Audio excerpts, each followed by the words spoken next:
Hi, and welcome back to Butter With That, a movies podcast where a couple of friends who are from Philly but aren't all there right now talk about a bunch of movies that they like, they don't like, and everything in between. I'm Sam, and we are on our way to wrap up our Missed the Boat month. I'm so excited to share mine with you. I'll give y'all a hint. My shirt. Which I'm so excited to talk about. But before we really delve deep into Star Wars, how's everybody doing? Have you seen any good movies lately? What have you been watching to get through quarantine? I've been keeping up with Westworld and Clone Wars. Those have been two of the shows I've been keeping up with. I felt like episode 5 of Westworld was interesting, but it's been getting like 10 out of 10s at a bunch of places. So I don't know. I got to think about my thoughts on that one. All right. Anyone else? Yesterday we did a movie watching thing with some of the Cinema 76 people. So we all did a Google hang and watched The Descent together, which is a pretty solid, like, interesting horror film. So it was like fun to rewatch with the group and talk about that movie. But it's been weird. We haven't been watching as many movies lately. So, yeah. But we're about to start doing a John Waters week at Cinema 76. So I'm gonna be watching some John Waters next week, which I'm very excited about. That's exciting. Have you seen any of his movies? I don't think I've seen any of them all the way. Like, I've seen clips from stuff. But I love John Waters. Like, I've read some of his books. I went and saw his exhibit in Baltimore, which was really cool with some of his art, including a version of Pink Flamingos that was done by children. Oh, God. Wow. But I'm going to be writing about Desperate Living, which I'm really excited about. It's a pretty interesting plot. It's a good movie. And then I think I'm just going to watch a bunch of other stuff throughout the week. So. Cool. Yeah. I watched Repo Man for the first time. That was crazy. That was a crazy ride. Young Emilio Estevez. I think my conception of what that movie was did not match what it was. Like, my friends and I were trying to decide what movie we were going to watch, like, you know, a Zoom party or whatever. And somebody brought up Repo Man, and in my brain, it's like an action, like, not starring Arnold Schwarzenegger, but in my mind, it was kind of like that kind of ilk movie, beefy action figure, Repo Man. I didn't realize that it's this, like, very weird sort of dark comedy satire with glowing cars and a really wonderful soundtrack.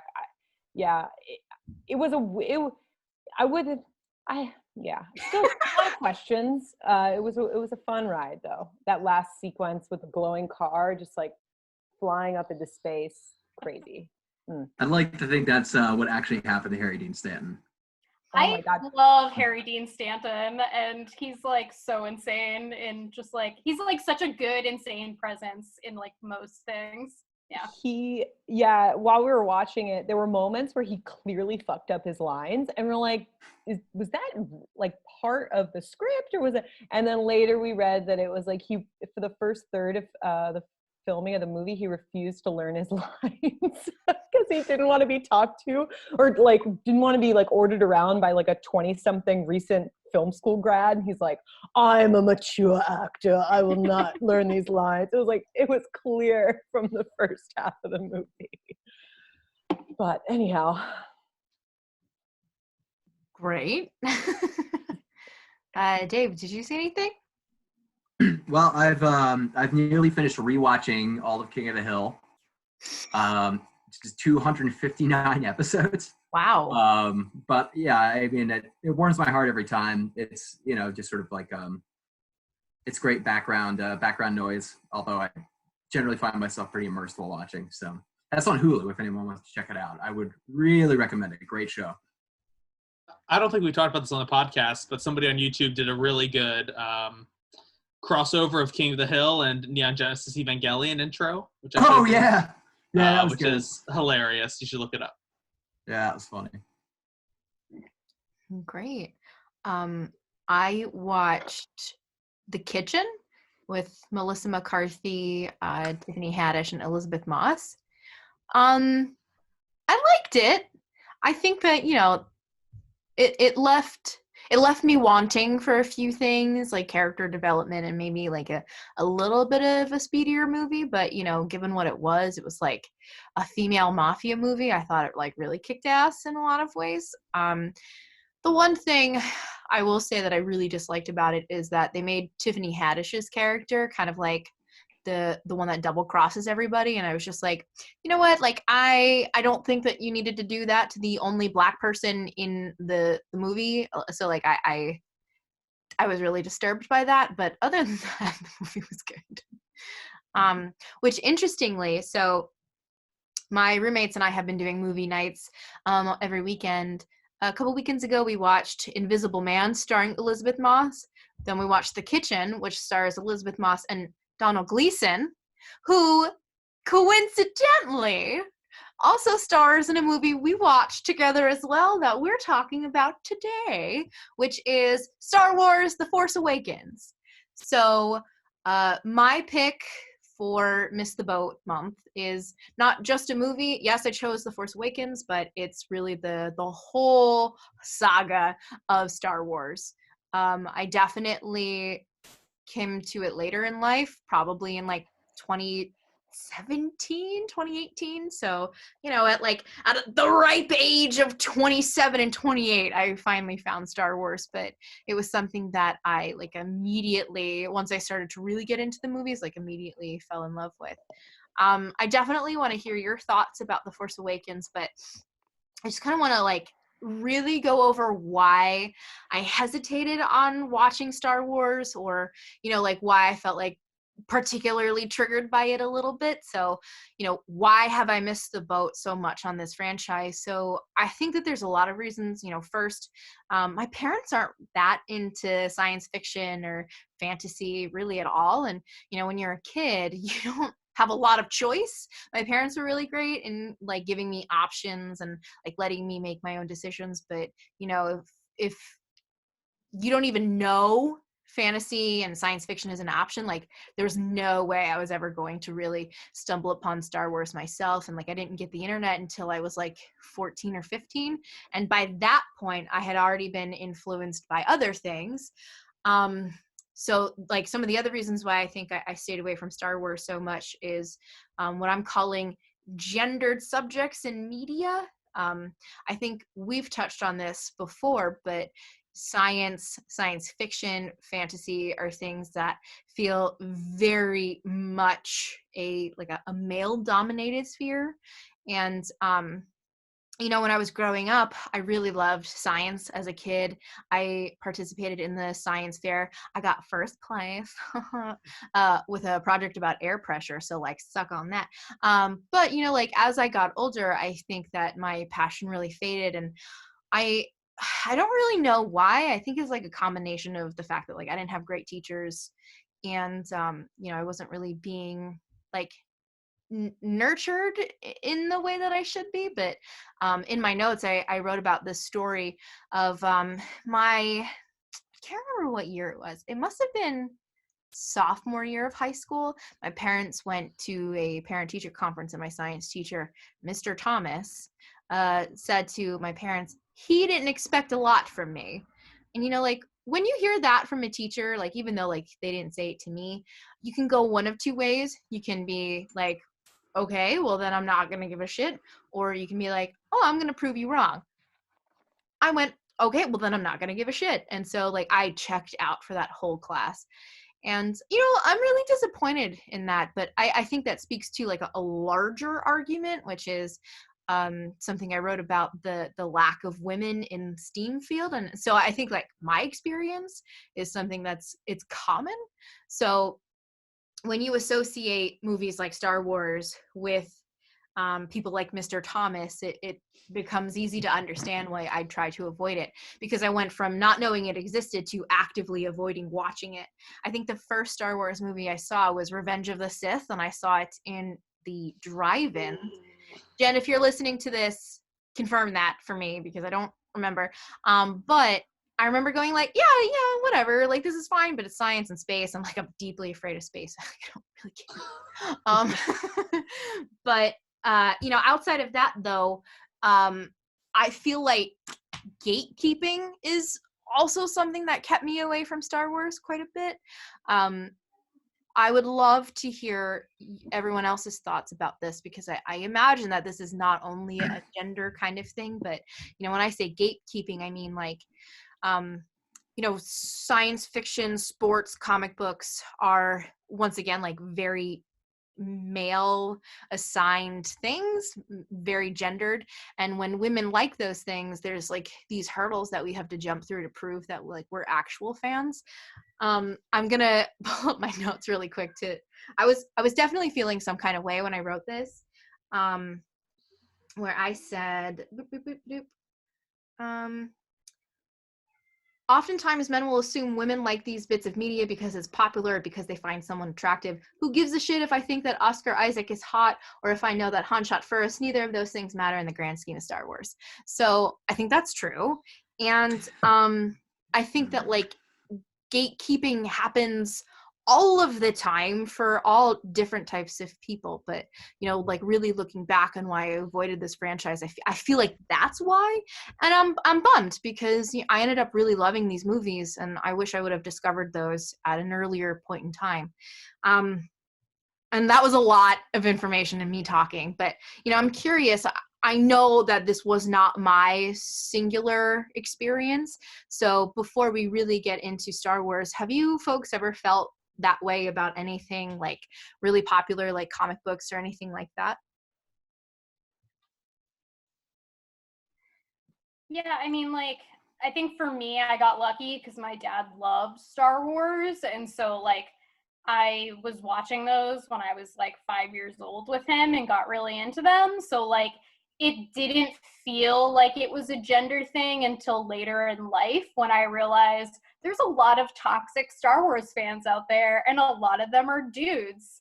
And especially with the new franchise coming out, especially with stuff around The Last Jedi, which is my favorite in the three, like, there's so much just like toxic shit and like kind of feeling like they don't really want women to be able to do anything in this world. And that's like really shitty, especially when I'm like, because for me, like, it was where I was like, fuck you. Like, this has been my thing since I was 5 years old. Like, you're not going to tell me this isn't my thing. Like you can fuck off. Like, but like, you're right. And that is like a thing that in general with like a lot of these genres and things, like I know you love like the Marvel franchise, but like superhero stuff felt like all kind of like gatekeeping from like dudes. And like, even there's like a lot of like kind of very masculine sci-fi writing and stuff out there too that doesn't feel super great. But like, one thing that is at least like a cool positive thing for me is like someone that likes reading a lot of sci-fi. There's just like so many awesome female sci-fi writers out there now that are doing like incredible shit. Like N.K. Jemisin is a fantastic writer, and Anne Leckie. So it's like kind of feels like it's opening more up to like a diverse community, which is hopefully the route that all of this stuff will take. Also, Sam, there's a podcast called Newcomers that is done by the comedians Lauren Lapkus and Nicole Byer, and they're watching Star Wars for the first time. And it's very, very funny to like listen to all of their reactions to it, coming from a place where they were like, I didn't want to give a fuck about any of this stuff, and now I like care so much about these dumb little details that I made fun of people for. Yeah, for real. Thanks for sharing that, Tori. Anyone else feel similarly about Star Wars or anything else? I feel like I'm a casual Star Wars fan. I have seen, of the newest 3 movies, I've only seen Force Awakens. Ooh, did we? Yeah, no, we said it. Movie? It's in the episode description. I've only seen The Force Awakens, and I haven't seen the next two movies. So I'm really excited to, and so I feel like I get invested in any Star Wars movie that I watch. Like I really liked Rogue One, and I feel like I didn't really have a lot of information. I knew the setup of the movie, but I feel like it's kind of fun to watch these movies with people that do have a real passion for the Star Wars lore and the characters and everything. It does feel overwhelming to like want to become an expert on Star Wars because there is so much out there. But for now, I feel like my position as casual Star Wars fan is like good enough for me at this moment in my life. Yeah, Christine, I feel like you bring up a really great point of how overwhelming it could feel. I definitely remember feeling like that once I actually started to give these movies a try. So I caught the boat when an old roommate of mine, her name was Elise. Oh my God, I almost forgot her name. She was very much into Star Wars, very much into Lord of the Rings, and like she was so passionate about it that I was like, all right, like I guess I will give this a shot. And so I started with The Force Awakens and was like, I really like this. Oh my God. And I think it's because the characters are like really relatable, and like I actually want to root for them, even the bad guys. And so once I built an attachment to them, I was like, oh, you know, it's worthwhile to go back and watch the others. And I'm so glad that I did, because Empire Strikes Back is definitely my favorite, and pretty sure R2D2 is my soulmate, like pretty sure. But so what did you guys think of The Force Awakens? So I'm a really big, probably like Star Wars and Game of Thrones are probably the two universes I geek them out the most for. And I really like The Force Awakens. I think this is the best Disney Star Wars film that Disney has made. And it was their first one, which is kind of disappointing, but yeah, I just felt like this really kicked off the new era of Star Wars really well. I've probably seen this movie, I think this is my fourth or fifth time watching it. And every time when, so many of the scenes I still get like chills or still get the feelings for, it just feels really, in a lot of ways, quintessential Star Wars, even though this was made years and years and years after the original trilogy. Other thoughts about The Force Awakens, like first impressions, feelings?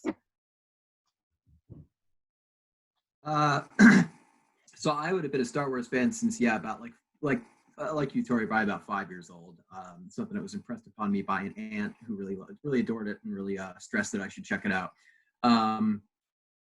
And so when I think of Star Wars, I really kind of just, to be honest, I really only just think of the original trilogy. When it came to the prequels, I got burned pretty hard as a fan at that time. And when this came around, I didn't have a lot of optimism for it. I figured it was going to be like, yeah, they're making another Star Wars thing, but they won't be able to recapture the essence of Star Wars, which I do have some feelings about, I guess, that maybe I'll get into as we continue. But I think for me, I consider it more, though it is a continuation, more of a reboot. And I do think that in that sense, The Force Awakens is a really successful movie, but for me, there's just, I don't know. I just don't know that for me, there's going to be anything that will recapture the original magic, not because of the films themselves necessarily, but because of the age I was when I saw them and how embittered I was by the prequel trilogy. So I'm pretty stuck in a time and place with Star Wars with just the originals.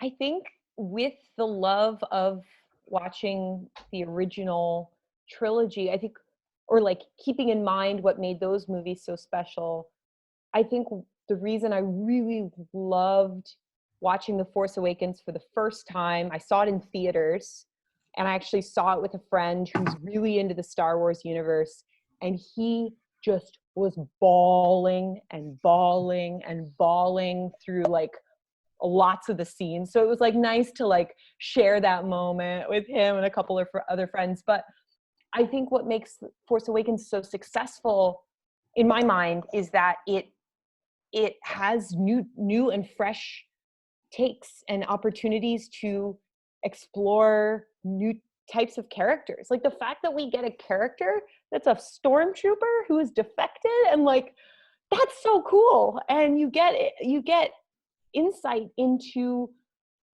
it's not a rehash of like, you have good, you have the Jedis, and then you have evil. You have Darth Vader or the prototype of Darth Vader. It's like, it complicates the sides, and it creates, in my mind, more nuances when you understand like what people are involved, or like what characters are involved in this battle, from, you know, the dark side and the light side and things like that. And so, yeah, the character of Finn, I think, is just super, super interesting. And I think rewatching this for the second time, I enjoyed the Daisy Ridley's performance even more. I thought, I don't know what is in store for her in the next two movies, but I thought her performance was so intense, and there's this like focus in her eyes and the strength, and I was just like, and focusing on an additional female main character that's like not Princess Leia from the first movies. I just like, and you have her summoning up her strength and summoning up the Force to use it. I think her performance is so good. So I think fresh takes for me is what makes The Force Awakens so good. Yeah, I really like The Force Awakens. I think it's pretty good. I think there's like definitely stuff that you can like nitpick and kind of dislike about it, and I think that's fine. But like we talked about this a little bit. Like I really want to try to remember how much I liked this, because in our Wookiee with that episode, we talked a lot about what we didn't like with Rise of Skywalker, and I need to like try to detach these two things, because like there is a lot to enjoy about this, and it's one of those things where like I saw Rise of Skywalker and it felt like it was about to ruin Star Wars for me, and the only thing that saved me was Clone Wars, because Clone Wars is so amazing. But like I'm excited because like I remember seeing this in theaters. I actually saw it with Dave and some of our friends for my first viewing. And it was exciting. And it was like Christine, what you were saying, like I love the characters. I think like their dynamics are all really good. I really love Oscar Isaac. He's a total smoke show, and I'm in love with him. But John Boyega is fantastic, and he's like just such a good actor. And then like Daisy Ridley is the, you know, lead in this, and like I got to see like a version of like what I hoped to be when I was a kid. Like it's a girl like starring in Star Wars in like a really big way and being like the focal point. So like that was a very cool experience seeing it for the first time, I remember. And I enjoy watching it anytime I've rewatched it. Last time I cried a lot as soon as I saw Princess Leia, because now like anytime I see Carrie Fisher, I just start bawling my eyes out. But I think that is just you know, gonna happen. So I just have to deal with that. But yeah, like this is fun, and there's a lot of cool stuff in it. I'm excited for us to talk about. Yeah, thanks for sharing, everybody. I feel so similar to everything that you just said. Like Dave, I can even understand like your hesitation with these new movies. I think like what I really appreciate The Force Awakens, and I'm glad like this was the first one that I really like I gave time to, is because of like the heart that this movie has. And I think that the original trilogy, like the characters in the trilogy itself just like have so much heart and goodness to them. Like even characters like Darth Vader, you are drawn to them because they are so human. And I think that The Force Awakens like really does that. It taps back into it, which you know, the prequels, say what you want, you know, some people are liking them a little bit more now because of Clone Wars. Some people still hate them. But like But the thing about it is like those movies definitely were missing the heart and like likable characters. Anakin fucking sucked. He sucked. I get it. Clone Wars is better, fine, but what we saw in those movies really just didn't do the franchise justice. And so, and is also a journey that ends with something we already know and complicates things with trade embargoes that don't mean anything, which is most of the substance of some of the movies. So it's bad. Yeah. Who doesn't want to talk about trade embargoes when we talk about Star Wars? Right. And like, go ahead. I was going to say, I think what was so refreshing about The Force Awakens, first time seeing it, was like, oh, BB-8 is a real prop. They are actually in like sets. And, there's, of course, tons of special effects, tons of green screen. But J.J. Abrams, the director, really trying to bring that lived-in universe feel that was missing from especially episodes 2 and 3, which were, pretty much all on just green screen sets, as opposed to trying to build real locations and feel this kind of grittiness that the original trilogy really capitalized on. And I mean, like, your Force Awakens like lightsaber battles, they're really good. They're way more reminiscent of like the original trilogy, which I found really satisfying and surprising, especially after the prequels, where it's just like, oh, we're fighting on multiple levels of a collapsing volcano and all this nonsense. And like Yoda, who's like a Jedi master who like can literally like throw Senate seats at Palpatine, but is still relying on a lightsaber. That doesn't make any damn sense. So just the prequels, I just can't. But this movie handles it much better. The light heat of the lightsabers across people's faces, as you can see the droplets of sweat on their cheek. I was like, this is absolutely wonderful. I mean, it's horrible for them, but for me, it's great to watch. I mean, I think this... Oh, sorry. Go ahead, Dave. Oh, no, I was just going to say, like, I mean, with the originals and with these lightsaber battles, again, by contrast to the prequels, it's like, the drama is that you're seeing these characters, like, practically sword fighting. Like, you're seeing, like, the emotions that go into, like, the physical weight of, like, having to, use your sword as an obstacle against another person's sword. And, like, it's very tactile and it feels very, very, very true to life, as opposed to, like, again, doing, like, backflips off of these elaborate CG sets and all this nonsense that totally deflates the value of a lightsaber battle. Yeah, absolutely. I'm so glad you brought those scenes up, because I think like cinematography of this movie is just, like Connor, you mentioned, it's just like out of this world, literally. But yeah, I really appreciate, even though they're not like practical effects, but like a return to that kind of stuff. For me, talking about all of this heart, talking about all of these like really interesting and well thought out characters made me think of like specific characters in general and the journeys that they go through. And so like, for me, I really love Darth Vader and I love Kylo Ren as well. And, I think, Dave, you were right when you said like this was a little bit of a reboot, and the comparison between Kylo Ren and Darth Vader is just like really fascinating to me, because I feel like in the original trilogies, like I didn't get the sense that Darth Vader was Darth Vader until like much later on, whereas like this movie, they show you that Kylo Ren is like a piece of shit immediately. And I feel like that is really interesting. And, I was wondering, like, what are some of the other moments or characters that you thought really shined through in this movie? I think Harrison Ford does a really excellent job of recapturing who Han Solo is, especially like 30 years later when him and Princess Leia are separated. I just love the idea that Han Solo, when he faced this crisis of his son turning to the dark side and becoming just a really big shithead, goes back to what he knows and just being like trying to recapture his kind of like smuggling roots. And I think the scene with him and Adam Driver on the bridge at the end, when, spoiler alert, Han Solo dies and he goes to touch Ben Solo's face at the end, I don't know. That scene, just even watching it, like I had to stop what I was doing, just it gave me such the chills. There are moments of his performance that seem a little like stiff for he's doing the old Harrison Ford thing, like, I'm getting paid a lot of money to say these lines, and here it goes. And that's Yeah, what I I like feel about like Harrison Ford's performance. That's what I kind of like about it. That Yeah, he's there it's to like get his paycheck. He finally got what he wanted with being killed off. If you don't know, Harrison Ford wanted to be killed off at the end of Empire Strikes Back, but that didn't happen, and so it was sort of like a nice meta moment when he actually did get killed off.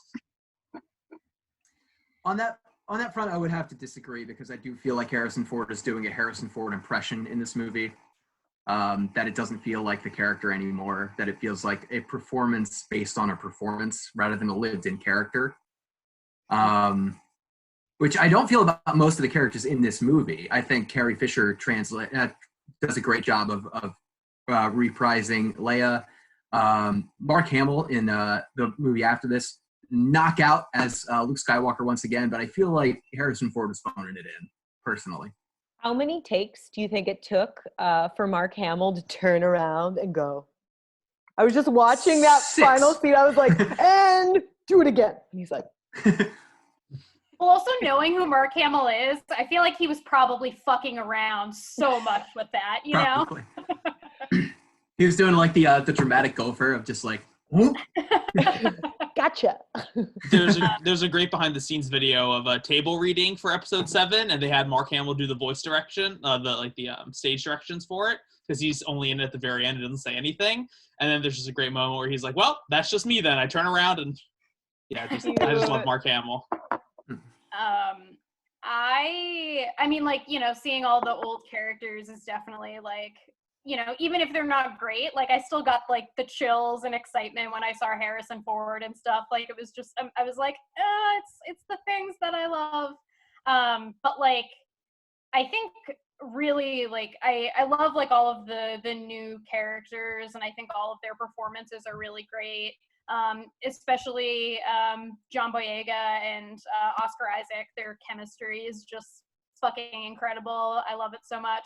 But like specifically, I just think John Boyega is so good with grappling, being a stormtrooper, having like an actual moment of realization of like what's going on, and like trying to become like a better person and try to become a hero throughout this. It's just so good. He's like so charismatic and fun to watch in this movie.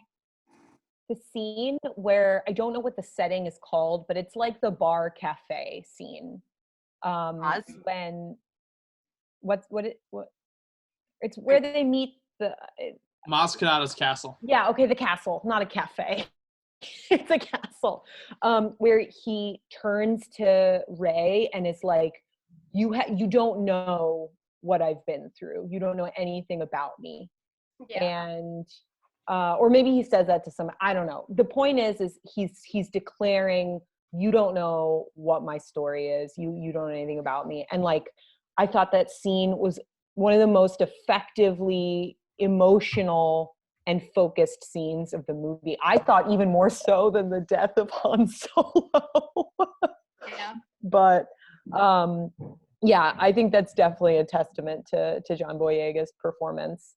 And then he can like do that scene and then like turn around and like have a light comedic sort of tete-a-tete with some other characters, and yeah, it's really fun to watch. And he and Daisy Ridley are really fun to watch when they're running around the ship trying to hide from the like factions of people that show up.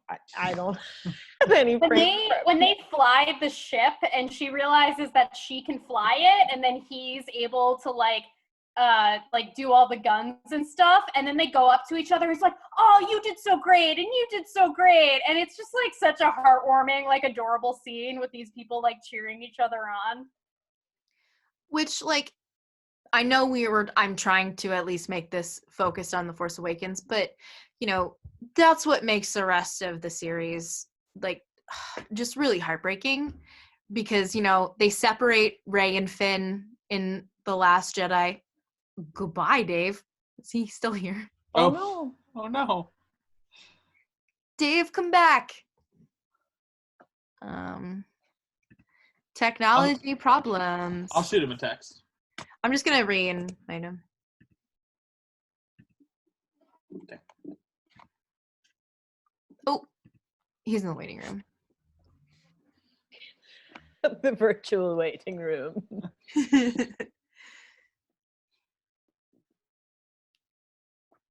Well, Welcome back. All right. Yeah, my Yeah. internet connection's real bad. I missed almost all of what you guys just said. yeah, no problem. What was? I was working on a thought. I don't think that it matters. They separate Rey and Finn in in the second. The Last Jedi. Yeah. And then, like, you know, having a stormtrooper rebel is something that, like, you know, the other 6 movies like never explored, and the fact that like these didn't is really disappointing. They had like the next 2 don't continue his story, or like, I mean, like he has a role, but like not in a great way. And then in Rise of Skywalker, they show us a faction of other stormtroopers that have rebelled, and you're like, no, you just fucking like totally took away everything that really made Finn unique because you didn't give him anything else. So, you know, like this is the movie of potential. And like I really like The Last Jedi also because of the Rey and Kylo Ren parts, but everything else I'm like a little disappointed by. But anyway, this movie had the potential was there, the beginnings were there. That's disappointing. Something else that I really like that this movie does that I think the original trilogy did so well is exploring the light and dark side with the acknowledgement of like it's not there, like that dichotomy doesn't exist. Like there is gray and people have all of that inside of them, and I think you really see that in The Force Awakens. The prequels, fuck no. But in this, they really brought that back. Yeah, I mean, that to me, I don't know. That loses me a little bit. I don't know if, am I still? Yeah, okay. Sorry. I think I've talked about this a little bit before, but like the focusing so much on that gray area as opposed to the like central principle duality of the Empire versus the Rebels, light versus dark, Sith versus Jedi. I think while it does a great job of expanding the universe, it diminishes the impact of that struggle, which is for me what makes the original trilogy so great, is that these stories are very simple. And I feel like they try to throw so much stuff into these new movies that one example that comes to mind, not so much maybe in this one, but maybe more like Last Jedi, where we have Benicio del Toro's tangent with Finn. It's like, I love Benicio del Toro. It's a great actor. He's good in the movie, but that slows that movie down so much. And all it says is that like, hey, there's people that like live outside of this dichotomy. And it's like, well, if that's the central story, then why are we wasting our time with exploring this so thoroughly? I don't know. For me, it slows things down a little bit. Although I appreciate that it allows for other people to find more range in other characters. I guess I'm just not as interested in that. Maybe I prefer a simpler Star Wars. I don't know. I think like down the line, it's disappointing because it's like they want to explore it seems like in these movies, but then as it gets further into it, they decide not to really explore that. Like, I will argue all day. I want to see a gray Jedi Order. I think that's fucking fascinating. I like want that so much. But like, I don't know. It's like they're trying to be like, yeah, there's like all this other stuff, and then it always just kind of comes back to like, no, it's like good and evil, and they just like don't know really what they want to do, and that's what's really frustrating. Yeah, maybe that's the thing, because like if these side tangents went anywhere, yeah, and enhanced the principal conflict, then maybe I feel like they would have more impact. But it just feels like an opportunity to have some of those central characters do other things, which feels like a wasted opportunity, especially if they don't follow up on it. I mean, in The Force Awakens, I liked that you saw Kylo Ren as sort of this impetuous teenager type, which I loved when the movie first came out. Everyone's like quick takes on whether they hated or loved Kylo Ren and what's his name's performance. But I think something that I always had not issues with, but always wondered from the first movies was really at the heart of why was Darth Vader still working, or like what made him tick? Like, why was he evil? And I know probably I need to rewatch the episodes 1 through 3 to get that evolution. Well, maybe not. But what I appreciate, his characters sometimes felt very one-dimensional, and maybe that was to build a more simplistic, or not simplistic, but simple and straightforward good versus evil narrative. But I liked in The Force Awakens that you not only get a sense of Kylo Ren's struggle to understand who he is and whether he still has ties to his parents, and so with the introduction of Domhnall Gleeson's character, the general, it made so much sense that they were competitors and that you could see a lot of Kylo Ren's motivations to do these evil things as born from wanting to one-up his competitor and who he's trying to vie for Snoke's attention and favor. And I felt like those details of the scenes with the general and Kylo Ren in front of Snoke made a lot of sense to give you more information about his motivations, which I didn't find all the time with Darth Vader's character. It's interesting you say that, because it does remind me inherently of within A New Hope, episode 4 of Darth Vader and Grand Moff Tarkin. How it's he's sort of the general of the Empire, but Vader is kind of more the more traditional, like, Sith influence on the dark side of the Empire. So I don't know. It feels similar, but yeah, you're right. It's different because it's kind of more maximalized in this movie, or it's more acted upon, which is a really smart move. Yeah, I think I probably just need to rewatch the originals too. Like, I can appreciate that Darth Vader and Kylo Ren were kind of like bitch boys for like a larger villain, right? So, you have the Emperor, and then you have the Emperor again, but like, who we are introduced in this movie as Snoke. And so, like, I think the exploration of how they handle that is how each character handles that is different, right? You have like Darth Vader, who is mostly like, yeah, fine, whatever. I'm competent. I can do this. And then you have like this teenager who clearly is in competition with General Hux and does have the fight within him. So like he'll never quite be Darth Vader, and I like that. But I can definitely see how, if you like something that's good and evil, like you wouldn't appreciate that effort.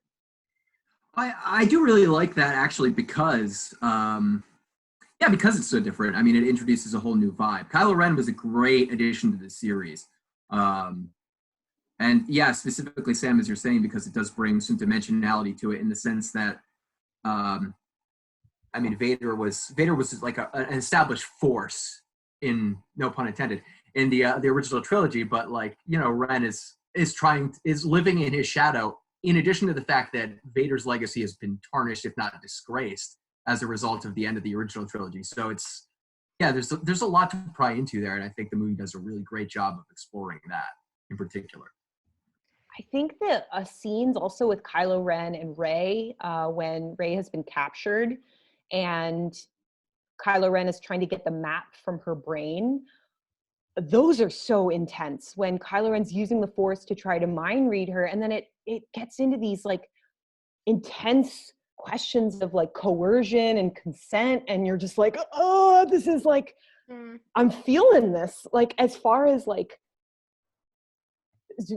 a character in enacting sort of this tendency to have control and power, and how rooted and in problem this dynamic really is. And then to watch Rey summon her own force and strength and get out of those restraints, and then like fucking start climbing the walls of the ship or wherever she is. Just like, Yeah. really, really cool. There's like something kind of interesting about all that too, where it's like, I don't know, like you see Rey like so effortlessly like figure out her powers in this, and it's like kind of cool because she's like the first like female in this series that you're seeing like work through harnessing the Force like for the first time. And because of that, it's like this interesting thing where I keep being like, oh, is it this like whole like female intuition of just like trusting your instincts and guts, as opposed to like these men that seem to need all this training and have this more like logical like look at it. And like it pisses him off that she's so naturally good at this, because like he probably didn't trust his instincts and has had like big issues like figuring out who he is his whole life. And so like I think that's like really fascinating, and I think about that all the time when I see her like getting to know herself in this movie. But even like, go ahead, Dave, go ahead. I was going to take it down a different road. Oh yeah, no, I was just going to add that, like, yeah, I mean, Tori, you hit the nail on the head. I mean, Kylo Ren is under the tutelage and has been of Snoke, which, we later find out is the Emperor, so like a Sith Lord, as opposed to Rey, who just, completely overpowers his training with her own innate and intuitive ability. It feels to me like that's the key moment when this becomes a rebrand or a reboot of the series, because it shatters a lot of those old dichotomies in a way that I find is really awesome. That scene is great. Yeah. And I think that scene is so critical. I'm so glad we're talking about this, because,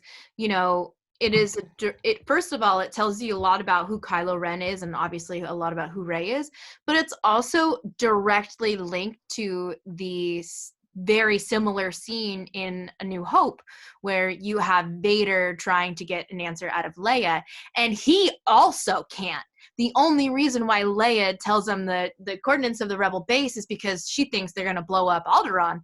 They do anyway, but Vader couldn't do it. So it's making direct connections that he can't live up to Vader, because Vader was not that good either, like, I think that obviously like they both were, big villains, but there's still left a lot to be cultivated, which is why the Emperor could manipulate both of them so easily.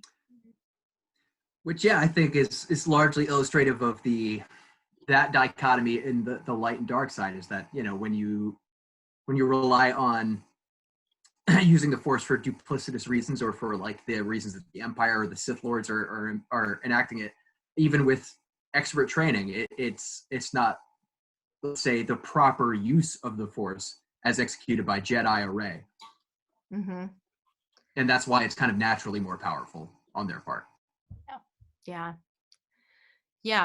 And, something I wanted to talk about, and I think we really did, is like what the legacy of Star Wars is. And I think we just hit the nail on the head there, that, good always triumphs over evil because it's just naturally more powerful. I feel like I can talk about The Force Awakens and Star Wars literally forever. But is there anything in particular about The Force Awakens that you wanted to talk about we didn't get to?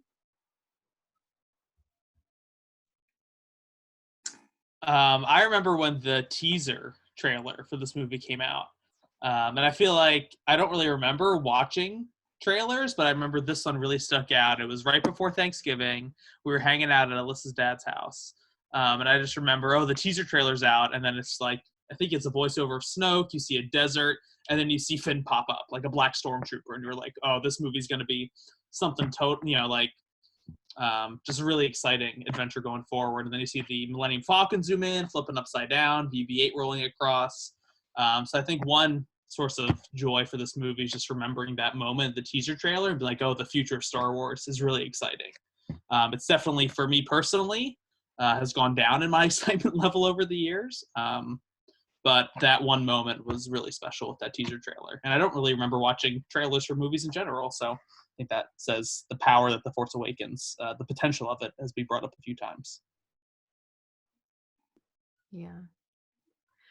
I remember, I think in that trailer, you see the like melted helmet of Darth Vader. And I remember the person I was watching it with, he went, "Oh shit." So yeah, definitely excitement. Cool. Anything else?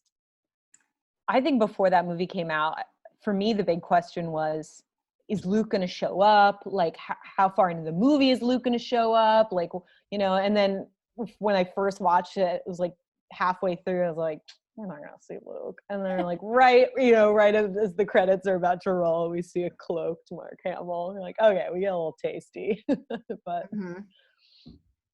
I'd be so curious to see what the sequel trilogy looked like if The Force Awakens ended with Rey and Chewie zooming off in the light speed, and that's how the movie ended.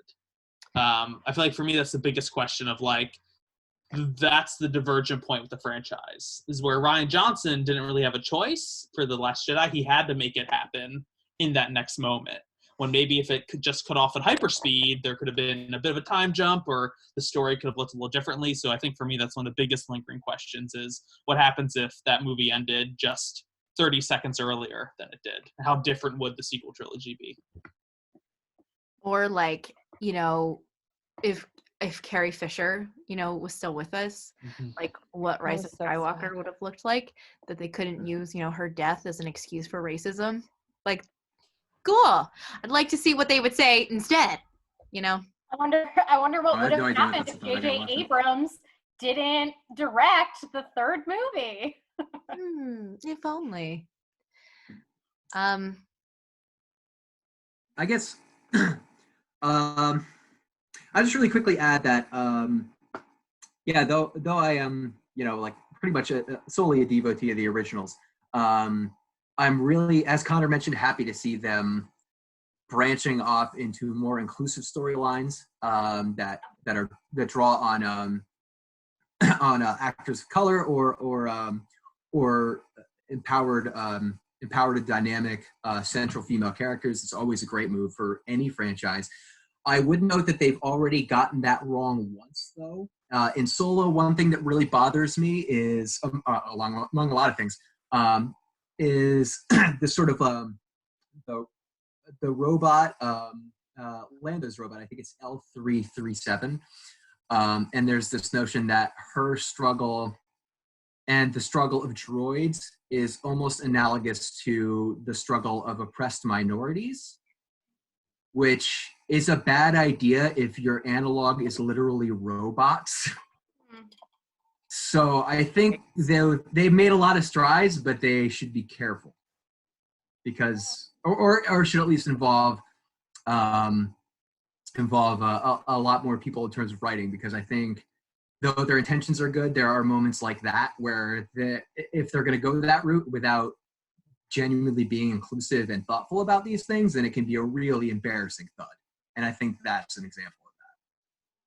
That's a really good point. I think one thing that's good to mention, just because talking about like the future of Star Wars and like what that looks like for fans and like young fans now. When I got out of Rise of Skywalker, I was like very shaky and had been crying a lot because watching the last of the trilogy of 3 trilogies was very emotional. But I was like cleaning myself up in the bathroom, and this very young girl was in the bathroom washing her hands and just humming the theme song to Star Wars and like so excited after she got out of the movie. And that like gave me all the joy in the world, where I was like, nothing else fucking matters, because like this little girl was so happy seeing Star Wars, and that was really awesome. Yeah. I wish I had that experience after Rise of Skywalker. I know. Okay, everybody. Thank you for a really great discussion about Star Wars and about The Force Awakens. This is a low-key Wookiee with that episode. So I have two last things before we say goodbye. One, we all took a Star Wars character quiz to find out who we are in this universe, and then the whiteboard question. So why don't we do the quiz results first? And who would like to go first?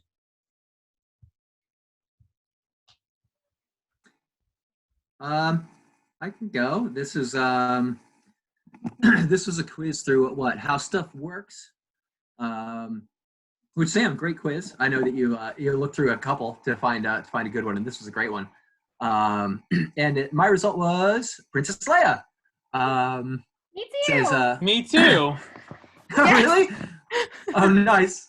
Well, it says, oh, really? Is it? Yeah, it says, you have the heart of Princess Leia. There's no doubt about it. At first, people may think you're the sort of person who doesn't have a lot of power, but that's because they don't know you and what you can do. You're organized, determined, and you won't let anyone walk all over you, no matter what the situation. Which is great to hear that a lot of us got that. It's good. How about you, Christine? I did not get Princess Leia. I got Kylo Ren.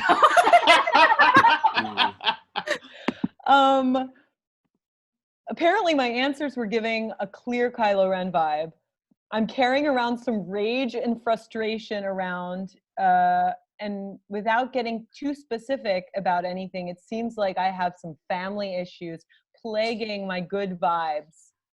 I want to fit in and belong somewhere. It's just that too many people keep letting me down. Well, as one of your four mothers, I'm really sorry, Christine. Well, that's what happens when you take a quiz and just kind of fly by the seat of your pants.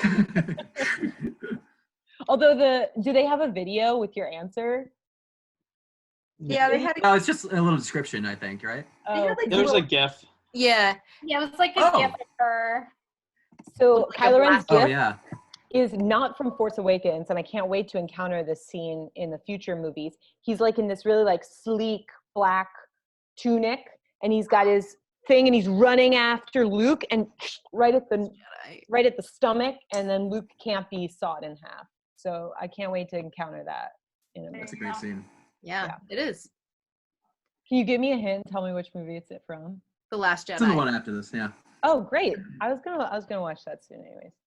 Yeah, it's on Disney Plus. All Oh, Star Wars movies I are don't know on that. Disney Plus. Rise of Skywalker is not on there yet. Praise. Oh, darn. You can rent it for $20 though, as if they're gonna get any more of my money. Absolutely not. I saw that 3 times. I can't. Okay, and so then finally to end this episode, let's do the whiteboard question, which is, you get to travel the galaxy, but your co-pilot is someone from the Star Wars universe. Who would it be and why? This is like the pick your Pokemon partner question. It's really tough. Yeah, I definitely swiped this from Christine. Well, I have my answer, which initially I thought it would be Poe Dameron, so I could try to seduce him, but I don't think I'll ever be able to be Finn, so I just think that's unrealistic. So I think my choice would have to be Ahsoka Tano from Clone Wars. Ahsoka is introduced as as Anakin's Padawan, and she's fucking fantastic. You get to watch her kind of going through her Jedi training, improving herself, and being under Anakin's tutelage is as sure you guys know, kind of problematic since he has a lot of issues, and she navigates that really well, and kind of goes off on her own after a while, and she's just like a really fucking strong, badass female bitch. So I want to ride all over the galaxy with her. Nice. I think I'm between Lando Calrissian and BB-8. BB is so cute. Because I love me some droids. I love the droids of Star Wars. But Billy D. Williams, Lando Calrissian, also super cool. Just So laughing all the time. yeah. So I think it's like 50-50 between those two for me. I think for me, it's also split. I had to look this name up, I'll be honest. Jin Erso from Rogue One. Love watching that movie as she finds the plans to blow up the Death Well, setting everything in motion. She, along with like thousands of other people, have to die with the cause. She's a fighter.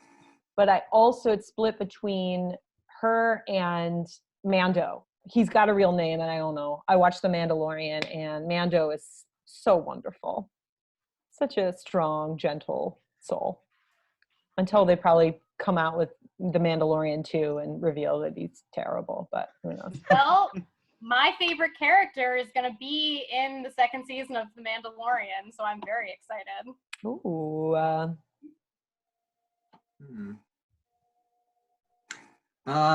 Well, my first instinct was to go with Wedge Antilles. He is the X-Wing leader of the Red Squadron, who is a fantastic pilot, one of the best. He's kind of the prototype for Poe in the original trilogy. But, he's better left leading the rebellion and as the leader of Rogue Squadron, piloting his own X-Wing. So I'll leave him be. I guess, that being said then, I would go with IG-88. IG-88 is a droid bounty hunter in kind of like along the level, professional level of like your Boba Fett or your Bosk. But I'd go with him because he's within a comic series that came out called Shadows of the Empire, which is in between Empire Strikes Back and Return of the Jedi. He's shown as an incredible pilot, as well as like a really motivated and like very pragmatic pilot. So I guess all things considered, I would probably trust a droid. And for all my kvetching about my preference for the stark duality of Star Wars, I would probably realistically find myself somewhere in that gray area. So I'd probably be in league with the bounty hunters. Great. I, to the surprise of no one, would pick R2-D2 because he's great. The screaming is quite honestly one of the funniest things that I've ever heard in my whole life. Empire Strikes Back is just gold of like perfect R2-D2 moments. I do think though, I'm a woman that likes to fix things, and I think it would be interesting to travel with Darth Vader a little bit. The end scene in Rogue One, when he just like busts on the ship and it's like dark, and then, oh my god, the lightsaber scene is so good. But if you haven't seen it, please watch that scene, but Britney Spears is Give Me More over it. Like, there's nothing better I've seen in my life. Very worth it. Cool, great. Thanks for a really awesome conversation about Star Wars. Please go see The Force Awakens if you want to. And what do we have to promote? Tori, feels like you've got something. Well, Cinema 76 is always a good place to go for some movie reviews. And yeah, we have our John Waters week coming up. I think starting, I forget, whatever Monday is, the 20th, because his birthday is actually that week. It is also the 40th anniversary of John Carpenter's The Fog, so people should watch that coming up also. Friend of the show, Christina Rosso Schneider, has a book coming out, I think, as of this recording. Comes out tomorrow or in a few days, called She's a Beast, so definitely recommend checking that out on a Novel Ideas website, Facebook page, etc. And they also have a GoFundMe set up right now, so if you have the means and you can donate, small businesses are for sure hurting right now, so definitely support them if you can, and like either buy some books for them or maybe donate something to the GoFundMe. And am I right, Tori, that they've digitized their entire catalog, like their entire inventory, so people can see what they have available? Yeah, if you go to their website, where you can see where you can order Christine's book, if you check, you can look at their inventory for what's in stock, or go to bookshop.org, and they get a portion of proceeds for all of the books you buy from there also. That's awesome. Yeah. Cool, great. All right, everybody. Thanks for joining. Be sure to check us out on all of our social medias. Send us an email, butterwiththatpodcast@gmail.com. And we will see you in the next episode. Bye-bye. May the force be with you. Oh, thank you. Well Good done. job.